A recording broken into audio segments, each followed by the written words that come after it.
আজি দুপৰীয়া হঠাতে আৰম্ভ হ'ল প্ৰচণ্ড বৰষুণৰ ধুমুহা। কাটিগড়াৰ বিভিন্ন অঞ্চলত যথেষ্ট ক্ষতিসাধন হৈছে। হঠাৎ অহা ধুমুহাৰ ফলত মানুহৰ মনত আতংক বাঢ়িছে। প্ৰচণ্ড ঘূৰ্ণী বতাহৰ ফলত বহু লোকৰ ঘৰ-দুৱাৰ ভাঙি পৰিছে। ইফালে কাটিগড়া সমষ্টিৰ সেউতি জিপিৰ ভুৱনেশ্বৰ নগৰৰ প্ৰবীৰ সিনহাৰ ঘৰত বাগৰি পৰে গছ। গোটেই ঘৰখন ধ্বংস হৈ পৰিল। প্ৰবীৰ সিনহাই অভিযোগ কৰে যে দীৰ্ঘদিন ধৰি প্ৰধানমন্ত্ৰী আৱাস যোজনাৰ গৃহ নিৰ্মাণৰ বাবে দাবী জনাইছিল যদিও চৰকাৰী ঘৰ আজিলৈকে পোৱা নাই। অৱশেষত কণমানি লৈ এই জুপুৰিটোতেই দিন কটাবলগীয়া হৈছে। ইফালে সংবাদ মাধ্যমৰ সন্মুখত অভিযোগ কৰি কয় যে প্ৰধানমন্ত্ৰী গৃহ নিৰ্মাণ আঁচনিৰ বাবে বাৰে বাৰে দাবী জনাইছে যদিও সেউতি গাঁও পঞ্চায়তে কোনো গুৰুত্ব নিদিলে। চৰকাৰে অসহায় দৰিদ্ৰ লোকসকলৰ বাবে প্ৰধানমন্ত্ৰী আৱাস যোজনাৰ অধীনত ঘৰ আবণ্টন দিলেও আমাৰ ভাগ্যত নাছিল। আজি ভয়ংকৰ ঘূৰ্ণী বতাহৰ বাবে সকলো ধ্বংস হৈ গ'ল। বৰ্তমান পৰিয়াল চলাবলৈ টকা উপাৰ্জন কৰিব নে ঘৰ সাজিব? কাঠিগড়াৰ বিধায়ক খলিল উদ্দিন মজুমদাৰৰ লগতে জিলা আয়ুক্তৰ দৃষ্টি আকৰ্ষণ কৰে প্ৰবীৰ সিনহাই। ব্যুৰো রিপোর্ট অরুণোদয় আসাম। আর যেসব এই ঘূর্ণিবায়ু দিছে বড় একটা আমর গাছ ভাঙ্গিয়া পড়ছে। পড়ার পরে ৬-৭টা গড় গাছের উপরে গিয়া গাছটা পড়ছে। পড়ার পরে গড়টা ওলা কাইত হইছে। কাইত হওয়ার পরে ওই পিছনের গড়টা, ওই পিছনের গড়টা।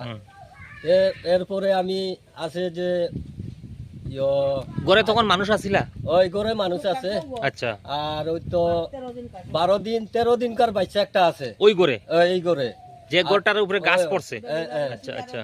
আর ১২ দিন হইছে, গতকালকে শুদ্ধ হইছে। এরপরে তার মা রইছে আর তার মাই চিল্লানি শুরু। আচ্ছা। আর এরপরে গাছগুলা একদম গরুর ভিতরে পড়িয়া উপরে পড়িয়া গোটা ওলা বেকাইয়া যা। এরপরে আমি কিতা করছি, বাচ্চাটা তো ১২ দিন করে বাচ্চা, ইও তো আবার বৃষ্টি খাইলে তো বাচ্চা বেমার হইব। এরপরে আমার গড় থাকি গিয়া দৌড়িয়া ছাতি একটা লইয়া আইছি। ছাতি লইয়া পরে বাচ্চাটা আমার উড়ো লইয়া ছাতিটা আলা মাথার দিয়া বাচ্চাটারে গড় থেকে বের করছেন? গড়টার থাকি আমি টানিয়া বার করছি, তার মারও বার করছি। আচ্ছা। বার করিয়া বাচ্চাটারে টানিয়া নিয়ে আমার গড় আনিয়া ঢুকাইছি। আচ্ছা। এমনি কোনো মানুষের কোনো ক্ষয়ক্ষতি হইছে, কোনো জখম টকম হইছেন? না, কিচ্ছু হইছে জখম না? তো হইছে না। গড়টা পুরা মানে ক্র্যাক? ওই গড়টা তো পুরা ক্র্যাক। আচ্ছা আচ্ছা। পুরা ড্যামেজ। আপনার নাম কি? আমার নাম অনিল সিনহা। এই গ্রামের নাম কি?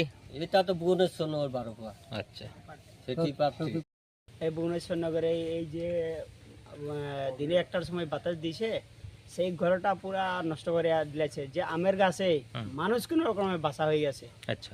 বাকি তো ঘর কোনো এখন থাকার কোনো সম্ভবই নাই। হ্যাঁ। সরকারের কাছে এইটা যদি কোনো রকমে করিয়া তারা যদি এই যে ঘরটা থাকবার ব্যবস্থা যদি করা হয়ে যায়, তাহলে সপ্তাহে সরকারের কাছে এইটাই আমাদের নিমন্ত্রণ, অনুরোধ জানাইছি আমরা। হঠাৎ একটা সময় এই যে ঘূর্ণিঝড় আসার কারণে আমার ঘরটা এরকম অবস্থা। আমি এতদিন ধরে আমি এই যে প্রধানমন্ত্রী আবাস যোজনার আবেদন করিয়াও পাচ্ছি না।